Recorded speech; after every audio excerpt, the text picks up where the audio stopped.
Hello students. आज हम बात करेंगे कंपनी की अंशों के निर्गमन के संबंध में बात करेंगे। कंपनी का अर्थ समझाएंगे, कंपनी क्या होती है, कंपनी की अंश पूंजी के प्रकार से अवगत कराएंगे आपको। कंपनी, साझेदारी फर्म और एकल व्यापार के बारे में तो आपने सुना ही होगा। अब हम बात करेंगे कंपनी की। कंपनी क्या होती है, कंपनी का निर्माण कौन करता है। प्रवर्तक या हम कह सकते हैं प्रमोटर्स कंपनी का निर्माण करते हैं। कंपनी एकल व्यापार एवं साझेदारी व्यवसाय को तो आप समझ चुके हो।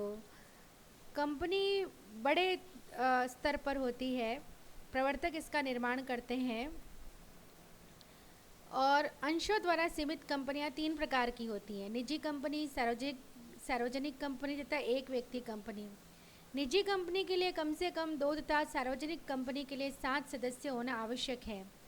इसी प्रकार निजी कंपनी में संचालकों की संख्या कम से कम 2 तथा सार्वजनिक कंपनी में 3 होनी चाहिए।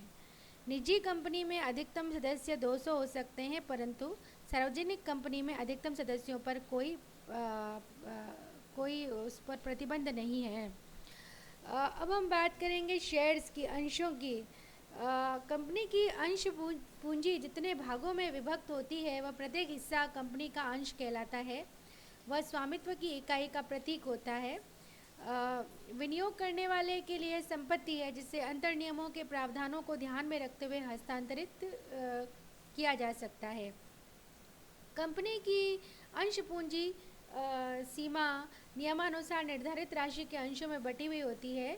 सामान्यतया 1 रुपये, 5 रुपये, 10 रुपये, 100 रुपये, 1000 रुपये प्रत्येक की राशि निर्धारित होती है और कंपनियों द्वारा प्रायः समता तथा पूर्वाधिकार 2 श्रेणियों के अंशों का निर्गमन किया जाता है।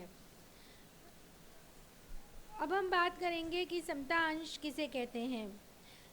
2 प्रकार के अंश होते हैं, एक तो समता अंश इक्विटी शेयर्स और दूसरे होते हैं पूर्वाधिकार अंश प्रेफरेंस शेयर्स। तो समता अंश वे अंश जो जिनमें पूर्वाधिकार प्राप्त न हो, वो समता अंश कहलाते हैं। इन अंशों पर लाभांश तभी दिया जा सकता है जबकि पूर्वाधिकार अंशों पर निर्धारित दर से लाभांश की घोषणा कर दी जाए। लाभ होने पर अथवा अपर्याप्त होने की दशा में इन पर लाभांश नहीं दिया जाता, परंतु अधिक लाभ होने की स्थिति में इन पर लाभांश की ऊंची दर से दिया जाता है।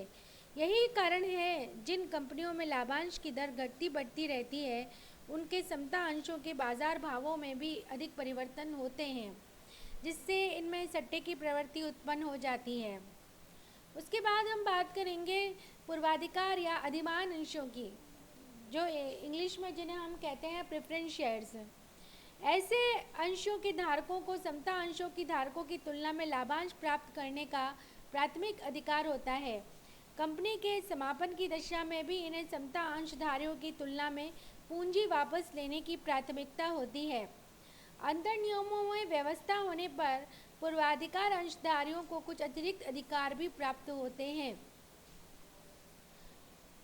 समता अंशधारियों को एक निश्चित दर से लाभांश देने के पश्चात शेष लाभ में हिस्सा पाना, कंपनी के समापन पर अपना बकाया लाभांश प्राप्त करना, कंपनी के समापन पर समता अंशधारियों को पूंजी लौटाने के बाद शेष आधिक्य में हिस्सा पाना। समता अंशों को हम इस प्रकार कहते हैं: 5% preference share capital, 8% preference share capital, 10% preference share capital. तो उनकी जो लाभांश दर होती है, जो उनका नाम होता है, उसी के हिसाब से दी जाती है। जैसे 10% प्रेफरेंस शेयर कैपिटल है तो उनको 10% की दर से लाभांश दे दिया जाएगा। 12% प्रेफरेंस शेयर कैपिटल है तो उन्हें 12% की दर से लाभांश दिया जाएगा। पूंजी का पुनर्भुगतान करते समय भी इनको प्रीमियम प्राप्त होता है। अभी हमने जो बात करी, समता अंश व अधिमान अंश या पूर्वाधिकार अंश, दोनों ही प्रकार के अंशधारियों के लिए चल संपत्ति होते हैं तथा अंतर नियमों के प्रावधानों के अनुसार हस्तांतरणीय होते हैं, मतलब ट्रांसफरेबल होते हैं, and they are their assets. अब हम बात करेंगे पूर्वाधिकार अंशों के भेद, kinds of preference share capital. तो पहले जो भेद है वो है संचयी तथा असंचयी पूर्वाधिकार अंश, cumulative and non cumulative preference shares. संचयी पूर्वाधिकार अंशों के धारकों को प्रतिवर्ष एक निश्चित दर से लाभांश पाने का अधिकार होता है। अगर किसी वर्ष लाभों में कमी होने के कारण लाभांश न दिया जा सके तो अगले वर्षों में बकाया लाभांश का भुगतान किया जाएगा। कंपनी अधिनियम 2013 की धारा 47(2) के अनुसार इन अंशों पर 2 या अधिक वर्षों का लाभांश बकाया हो जाता है तो इन अंशों के धारकों को कंपनी के अंशधारियों की सभा में भाग लेने तथा प्रत्येक प्रस्ताव पर मत देने का अधिकार होगा। इन अंशों का बकाया लाभांश चिट्ठे में संदिग्ध दायित्व एवं वचनबद्धता शीर्षक में वचनबद्धता के अंतर्गत दिखाया जाता है। असंचयी पूर्वाधिकार अंशधारियों को लाभांश घोषित किए जाने पर ही लाभांश प्राप्त करने का अधिकार है। यदि लाभों की अपर्याप्तता के कारण लाभांश घोषित नहीं किया जा सके तो अगले वर्षों में बकाया राशि नहीं मिलती। सूचना के अभाव में इन्हें संचयी पूर्वाधिकार अंश माना जाता है। इन पूर्वाधिकार अंशों पर भी यदि 2 या अधिक वर्षों का लाभांश बकाया है तो उन पर भी धारा 47(2) के प्रावधान लागू हो जाएंगे। इसके बाद हम बात करेंगे अवशिष्ट या भागी अथवा गैर अवशिष्ट या गैर भागी पूर्वाधिकार अंश, participating and non participating preference shares. भागी पूर्वाधिकार अंश वे हैं जिन्हें समता अंशधारियों को लाभांश देने के बाद अवशिष्ट लाभों में से अतिरिक्त लाभांश पाने का अधिकार हो। गैर भागी पूर्वाधिकार अंश वे हैं जिन्हें लाभ में से एक निश्चित दर से लाभांश प्राप्त करने के अतिरिक्त कुछ भी प्राप्त करने का अधिकार नहीं होता है। सूचना न होने पर पूर्वाधिकार अंशों को गैर भागी माना जाता है।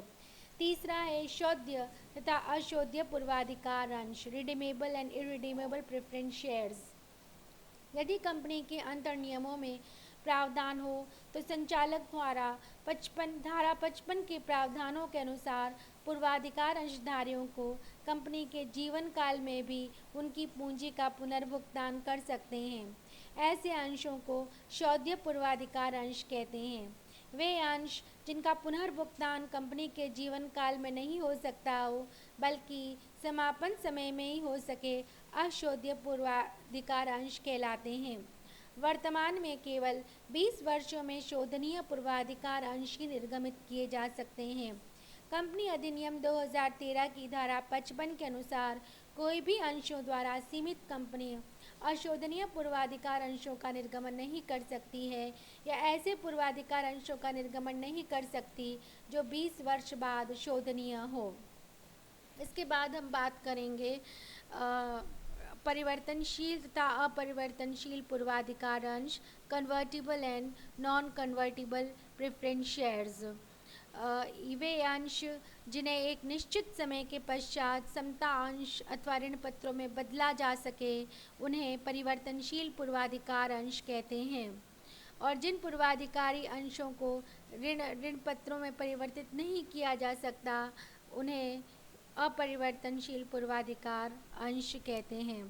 उसके बाद एक क्यूमुलेटिव कन्वर्टिबल प्रेफरेंस शेयर्स भी होते हैं जिन्हें लाभांश प्राप्त करने का भी अधिकार होता है जब पर्याप्त लाभ नहीं हो और उन्हें हम समता अंशों में भी परिवर्तित कर सकते हैं। इन्हें हम कह सकते हैं संचयी परिवर्तनशील पूर्वाधिकार अंश। तो इस प्रकार आज में हमने कंपनी के अर्थ के बारे में पढ़ा, अंशों के भेद के बारे में जाना और पूर्वाधिकार अंशों के भेद के बारे में आपको जानकारी दी गई। आशा है आपको सब समझ में आई होगी। धन्यवाद।